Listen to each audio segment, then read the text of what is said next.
Verzweiflung hat ein großes Volk wieder Trieb gefasst. Nazism was born out of the political chaos that Germany experienced after the First World War. The leader of the Nazi Party was Adolf Hitler, who had a highly ambitious and very aggressive nature. Hitler took an intensely racist standpoint.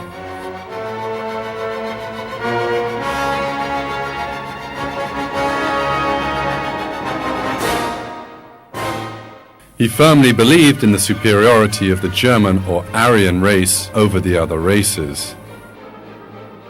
His dream was that the German Aryan race would soon conquer the world and establish an empire that would last for 1,000 years. Darwin's theory of evolution appeared to provide a scientific basis for Hitler's own racist theories.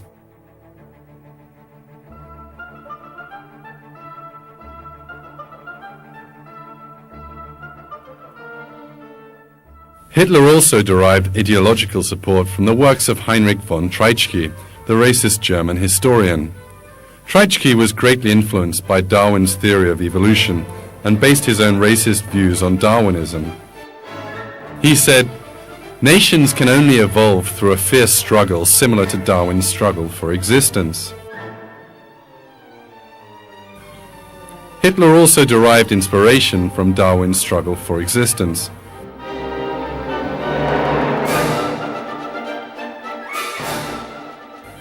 The name of his famous book, Mein Kampf, which means My Struggle, was a mere expression of this Darwinist concept.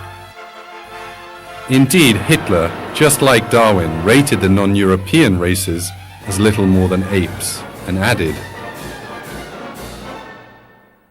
"Take away the Nordic Germans, and nothing remains but the dance of apes."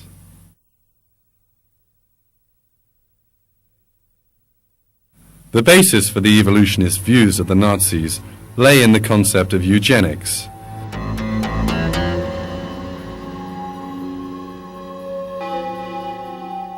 Eugenics meant the improving of the human race by weeding out sick and handicapped people and increasing the number of healthy individuals.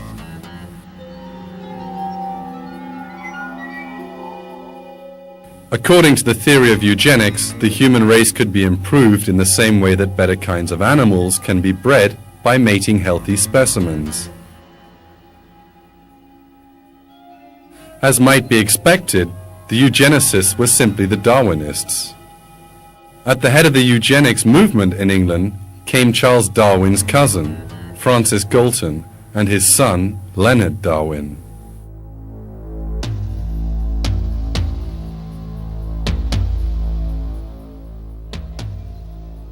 It was evident that the theory of eugenics was a natural consequence of Darwinism. This fact is also made very clear in publications that promote this dubious science. To quote but one, eugenics is the self-regulation of one's own evolution.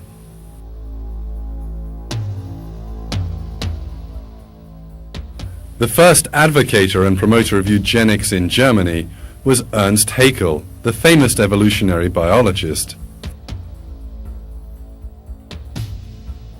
He advanced the theory of recapitulation, which proposed that embryos of different species resembled one another. It was later realized that Haeckel made forgeries in the drawings that he used to propagate his assertion.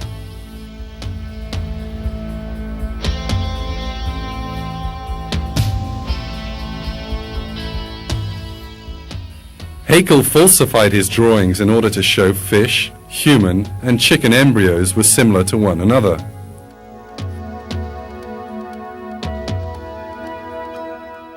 Some parts of the embryos he removed, and others he distorted. Even Haeckel himself later confessed that his drawings were works of forgery. However, evolutionist circles turned a blind eye to the forgery just to sustain the theory.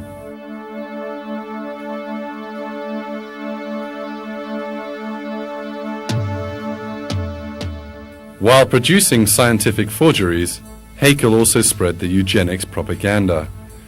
He suggested that disabled newborn babies should be killed as soon as possible in order to speed up the process of evolution in society.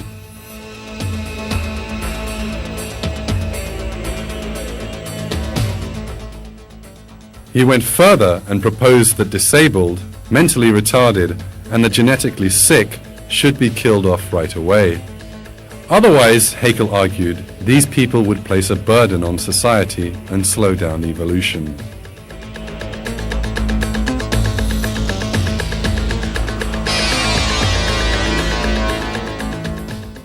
Haeckel died in 1919, but the Nazis inherited his cruel ideas.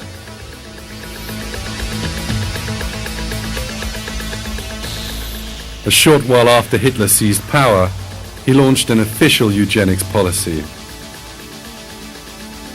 The mentally retarded, the disabled, and those having hereditary diseases were collected in special sterilization centers.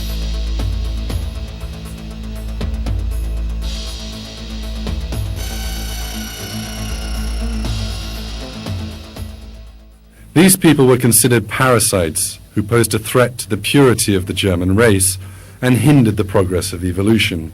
Indeed, in a short time, these isolated people started to be murdered at Hitler's secret command.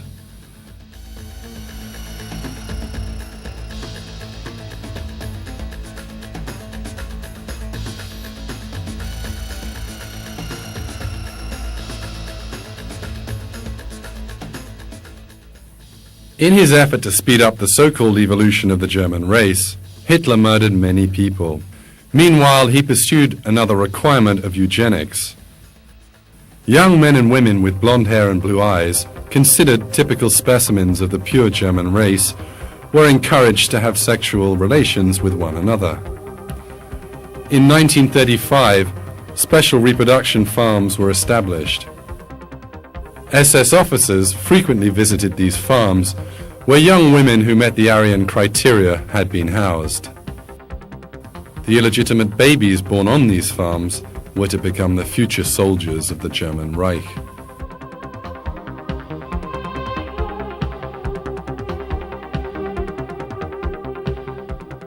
In order to improve the so-called superiority of the Aryan race, Nazis were resorting to Darwinian concepts.